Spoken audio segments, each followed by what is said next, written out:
In 1927, in a small town in western India, a man walked to a public lake and drank a sip of water. That single act, witnessed by thousands, set off riots, a decade-long court battle, and the burning of a sacred Hindu text. And it would eventually reshape the moral foundations of an entire nation's constitution. This is not just the story of a lake. This is the story of how a sip of water became a revolution. The year is 1927. India is still under British colonial rule. Mahatma Gandhi's non-cooperation movement has swept the nation, but within the independence struggle lies a deeper, older wound, the caste system. For centuries, tens of millions of Indians classified as untouchables, a group we now call Dalits, were prohibited from accessing public spaces, roads, temples, and water sources used by upper caste Hindus. Not by informal custom alone, but as a rigidly enforced social code. In the Bombay province, the town of Mahad had a public water tank called the Chapter Lake. Despite a government resolution in 1923 that legally permitted Dalits to use public facilities, the local upper caste community refused to implement it. The tank remained off limits. But one man had decided that enough was enough. His name was Bhimrao Ramji Ambedkar. Ambedkar's life was itself a statement of defiance. Born into the Mahar caste, one of the most marginalized Dalit communities in Maharashtra, he had faced humiliation since childhood. Teachers refused to touch his notebooks. He could not sit inside classrooms. He was forced to carry his own mat to sit outside. And yet, through sheer determination and the patronage of the Maharaja of Baroda, Ambedkar earned a degree from Columbia University in New York, then a doctorate from the London School of Economics. He returned to India as one of the most educated men in the country, and possibly the most determined. He understood something that many social reformers before him had missed: appeals to sympathy were not enough. Dignity could not be begged for. It had to be claimed. Legally, publicly, boldly. On March 19, 1927, Ambedkar convened a conference in Mahad. More than 2,000 Dalits gathered, men, women, and children from across Maharashtra. The event was organized by the Bariskrit Hatakrini Sabha, an organization Ambedkar had founded to uplift the depressed classes. The following morning, March 20th, Ambedkar led a procession toward the Chapter tank. The streets of Mahad fell silent as thousands of Dalits walked together, many for the first time in their lives taking a route previously forbidden to them. When they reached the water's edge, Ambedkar cupped his hands, drew water from the lake, and drank. The crowd followed. For the first time in recorded history, thousands of Dalits drank freely from a public water source in that town. It lasted only moments, but those moments changed everything. The reaction from caste Hindus was ferocious. Rumors spread that Dalits had entered a temple and polluted it. Upper caste mobs attacked Dalit localities. Homes were ransacked, people were beaten, and perhaps most revealing of all, caste Hindus performed an elaborate ritual, purification, ceremony on the Chapter tank, as if the mere act of Dalits drinking from it had made it impure.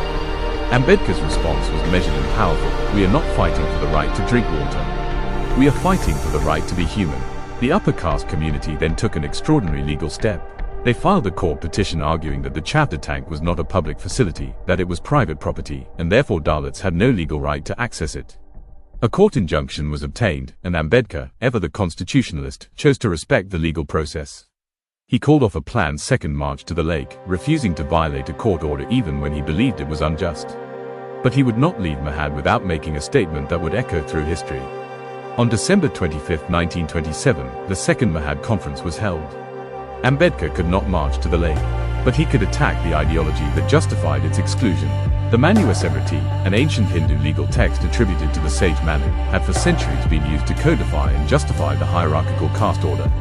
It prescribed strict rules about who could access which spaces, who could study which texts, and what punishments could be inflicted on those who broke caste boundaries. That evening, Ambedkar and his supporters lit a bonfire and cast the Manusmriti into the flames. It was a calculated, symbolic act, not an attack on Hinduism itself, but a direct repudiation of the scriptural ideology that gave caste discrimination its moral authority. The message was unmistakable: we do not merely protest your actions. We reject the philosophy that justifies them. The act would later be observed every December 25th as Manusmriti Dahan Diyan, the day of the burning of Manusmriti, by Dalit communities across India. One aspect of the Mahad Satyagraha that is often overlooked is Ambedkar's deliberate inclusion of women. Dalit women faced what sociologists would later call double discrimination, marginalized both by caste and by gender.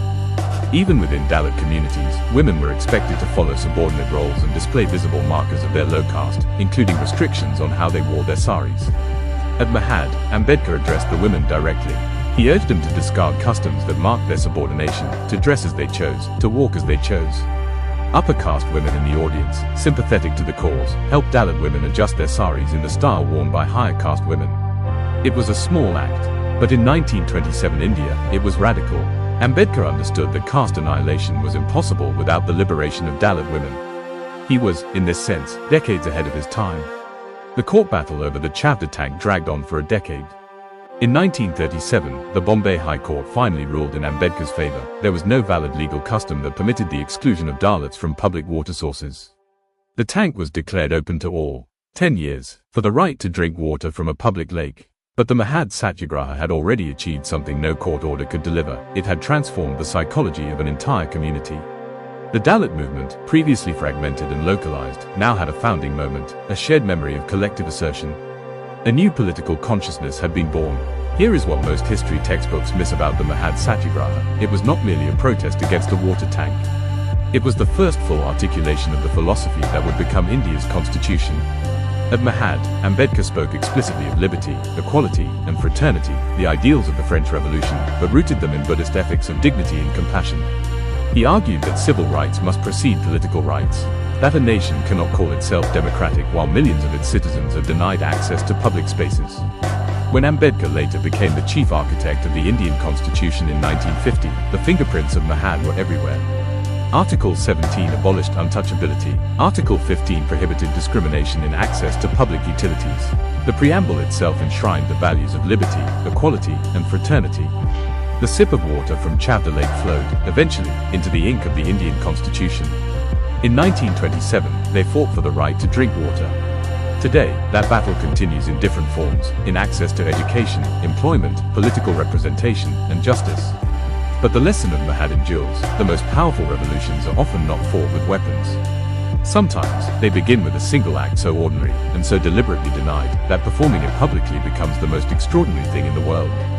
Because in the end, what Ambedkar understood, and what Mahad proved, is that dignity is not something that can be given by the powerful to the powerless. It is something the powerless must claim for themselves. And on March 20, 1927, standing at the edge of a public lake in a town that tried to keep them out, they did exactly that.